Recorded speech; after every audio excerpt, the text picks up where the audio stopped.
जनपद गाजियाबाद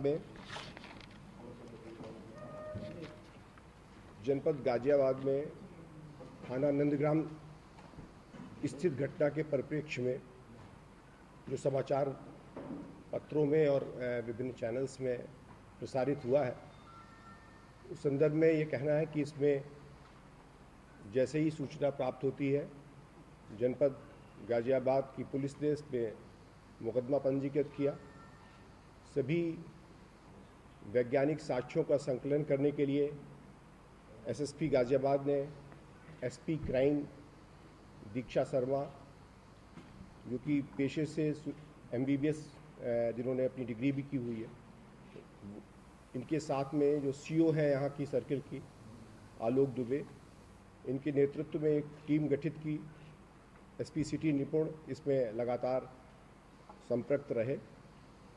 इस घटना के सभी संभावित जो स्थितियां थीं, खास तौर से एक जैसे ही कोई एक घटना होती है तो पूरी तरह से सभी संवेदनशील होते हैं। जब इसकी सूचना प्राप्त होती है 112 के माध्यम से, तो तत्परता से महिला कांस्टेबल के साथ वहां पर हॉस्पिटल में लेके गए, जहां महिला चिकित्सक के समक्ष संबंधित महिला द्वारा पूरी तरह से विरोध किया गया कि हम यहाँ पर मेडिकल नहीं कराएंगे। इन लोग की पूरी टीम के द्वारा इसमें प्रयास भी किया गया।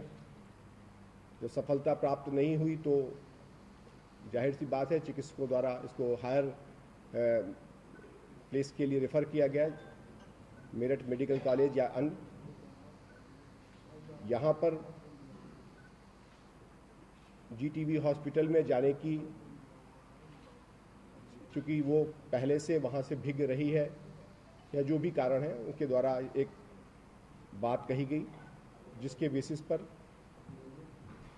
उपचार इत्यादि की कार्रवाई संपन्न कराई गई। इस एसआईटी के रूप में जो इनकी एसपी क्राइम और पूरी टीम, जो फॉरेंसिक के लोग, इन सब ने इस पर तत्परता से कार्रवाई की।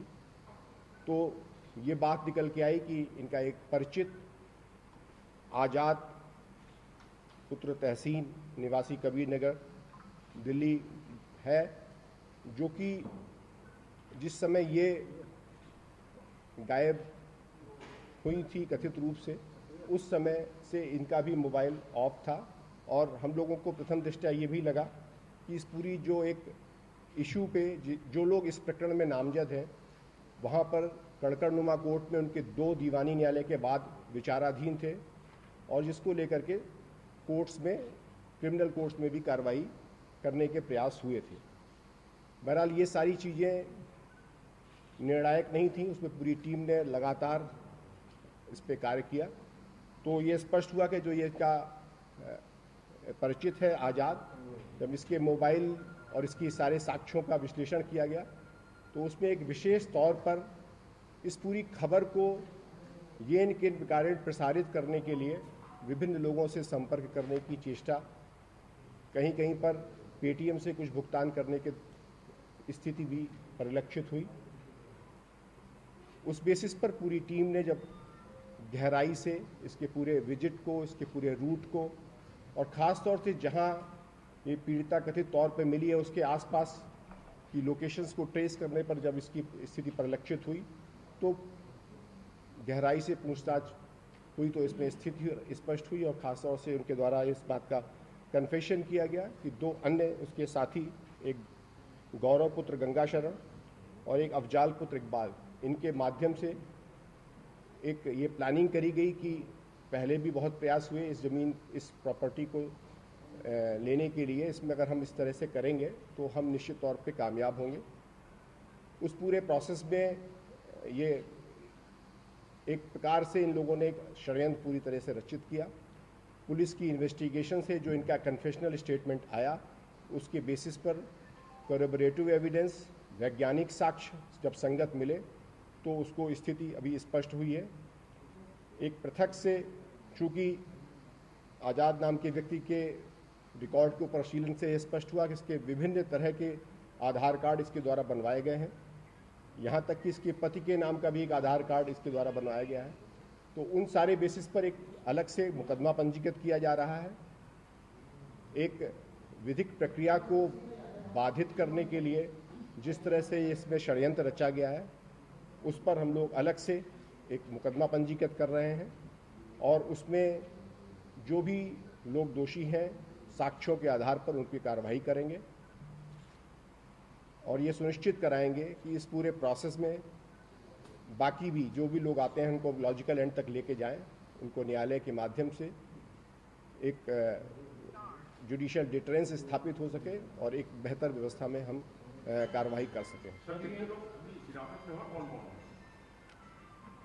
पूरी टीम के द्वारा इसमें कार्य किया गया है बहुत अच्छा, और ख़ास तौर से जो हमारी एसपी क्राइम है, जो स्वयं इन्होंने कल काफ़ी घंटे उस हॉस्पिटल में जाकर के देखा, आज भी सुबह जाकर के उन्होंने पूरी तरीके से जितने भी मेडिकल एग्जामिनेशंस थे सारे के सारे उसमें अपनी तरफ से इसको समझने की कोशिश की कि इसमें इंजरीज़ की स्थितियाँ, उनकी डायमेंशंस, मेडिको लीगल एक्सपर्ट से उनके द्वारा वार्ताएं भी की गई और सारी चीज़ें निकालने के बाद इसमें अभी तक 3 व्यक्ति जो हैं इसमें जो मैंने बताया इसके साथ वो गिरफ्तार किए गए हैं।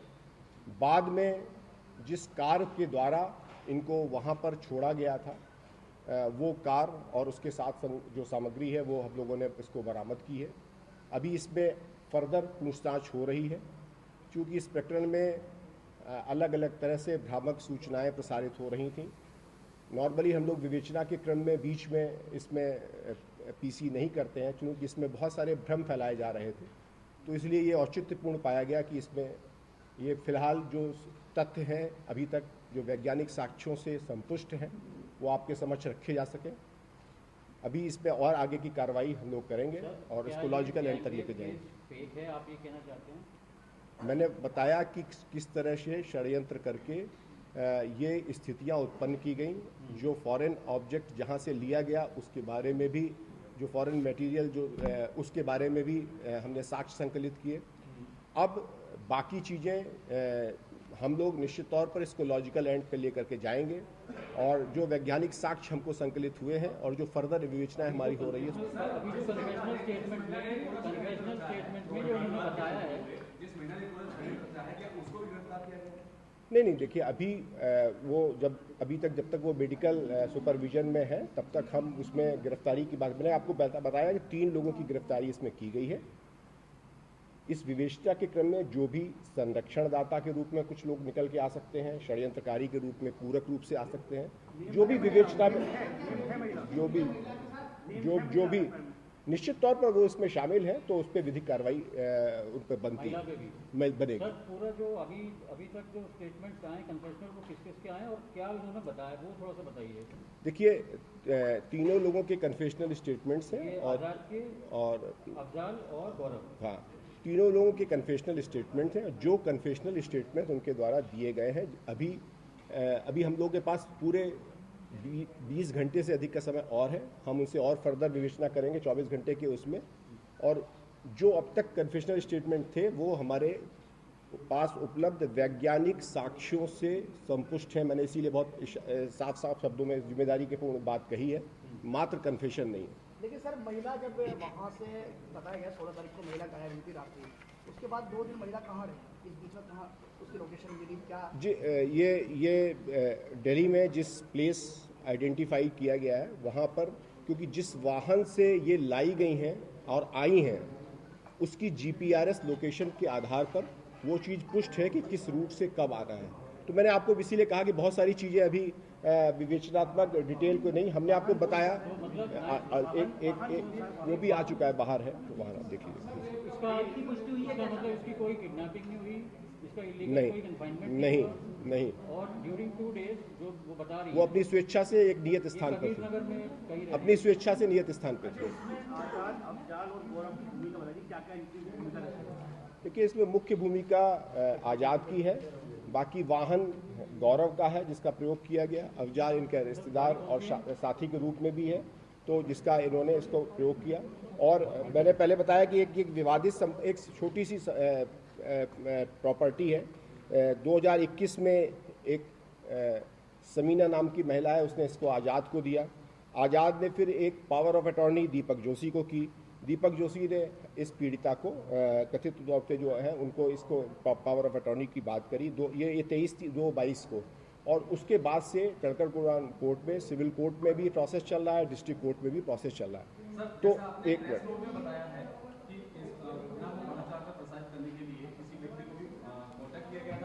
वो मैंने कहा ना, अभी जो मैंने शेयर करने योग्य समझा है मैंने आपको बताया है। मैंने आपको ये भी बताया कि इस घटना का अपने ढंग से प्रचार प्रसार अभूतपूर्व तरीके से हो जाए, इसके लिए जो चैट्स हैं वो ये बात बताती हैं कि कतिपय लोगों का इसमें सहारा भी लिया गया और ये सहारा आगे भी लिया जा सकता था। इसीलिए नॉर्मली विवेचना के मध्य में हम लोग नहीं बोलते, एक नॉर्मल प्रोटोकॉल है, लेकिन ऐसी स्थिति थी कि जहाँ पर कोई लोग व्यवस्था को छिन्न भिन्न करने के प्रयास कर रहे थे या करने की स्थितियां बन सकती थी। ऐसा ना हो सके, आम लोग अपने बुनियादी कार्य कर सकें, हम लोग अपने कार्यालय में अन्य जरूरी पीड़ितों की बात सुन सकें, और जहां पर इस तरह के मनगढ़ंत स्थितियां आई हैं उन पर भविष्य में रोक लग सके, इसलिए इसको तत्काल बताया जाना आवश्यक समझा गया। अब देखिए, मैं उस पर कोई अभी टिप्पणी किसने क्या कहा है, हम we are a professional people, हम लोगों ने अपनी तरफ से जो साक्ष्य थे और जो साक्ष्य मुझे इस स्तर पर शेयर करने थे आपको बता दिए हैं। बाकी विवेचना की कार्रवाई अभी प्रस्तुत रहेगी।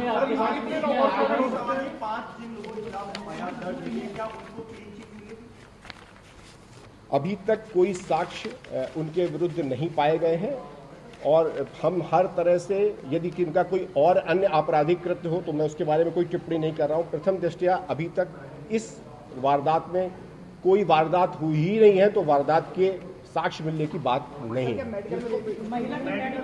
हमने भाई सप्लीमेंट्री रिपोर्ट प्राप्त करने की प्रक्रिया होती है, इसमें वेजाइनल स्वैब लिया जाता है।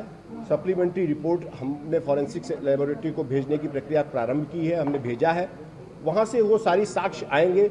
ये एक व्यक्ति विशेष के साथ थी और ये बात तय है, और ये भी हम उसमें साक्ष्य के रूप में देखेंगे कि जिस व्यक्ति विशेष के साथ थी उनकी क्या स्थिति है। बहुत सारे पहलू हैं। अभी जो मुझे बुनियादी लोक व्यवस्था के दृष्टिकोण से बताने के लिए अपेक्षित था और आवश्यक था वो मैंने आपके समझ रखा है। इसमें महिला का कोई बयान हुआ सर 164 या कोई?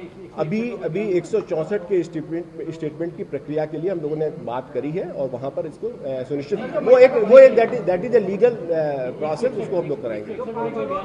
वो बात हुई है, मैं अभी बताना उसमें मुनासिब नहीं समझ रहा हूँ, लेकिन बहुत जल्दी वो भी लॉ केस में आ जाएंगे। ठीक है, थैंक यू।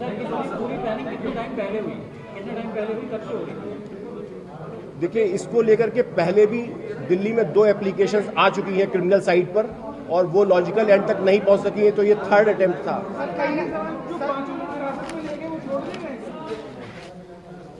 अभी हम लोगों ने जो भी विवेचना के क्रम में जिन लोगों की हमें आवश्यकता पड़ती है उनको पूछताछ करते हैं 160 की सीआरपीसी की प्रक्रिया में, और उनसे पूछताछ करके कुछ साक्ष्य संकलित करते हैं, छोड़ते जाते हैं। जिस तरीके से महिला उत्पीड़न की बातें चलती हैं, महिला अधिकार मामले में देखने को मिलता है कि इस तरह के आरोप लगाए थे। आपने कहा कि इस महिला के खिलाफ भी कार्रवाई की जाएगी, लेकिन देखने को उम्मीद ये देखने को मिलता है कि महिला आरोप लगाती है बहुत जल्द उसमें कार्रवाई करते हुए गिरफ्तारी भी मिल जाती है, तो ऐसे में क्या कहना चाहेंगे? मैं सिर्फ ये कहूँगा कि कानून से ऊपर कोई नहीं है और कानून से खिलवाड़ करना चाहे कोई भी हो उसे बर्दाश्त नहीं किया जाएगा। जो लोग कानून का उल्लंघन करेंगे, उसका व्यतिक्रम करेंगे और जो लोक व्यवस्था बनाने वालों का समय व्यर्थ करने की कुचेष्टा करेंगे, उन्हें बख्शा नहीं जाएगा। धन्यवाद। देखिए, पहला है 195 आईपीसी, दूसरा है 7 क्रिमिनल लॉ अमेंडमेंट और तीसरा है जो एक फेक आईडी, फेक आधार कार्ड क्रिएट किए गए हैं 467, 68, 71 के, वो सारी आईपीसी के सेक्शंस हैं। 7 क्रिमिनल लॉ अमेंडमेंट इसलिए कि एक लॉफुल प्रोफेशन को करने से रोका गया, लोक व्यवस्था को छिन्न भिन्न करने की कुचेष्टा हुई, इसलिए तो ये सारे अक्सर कराए गए।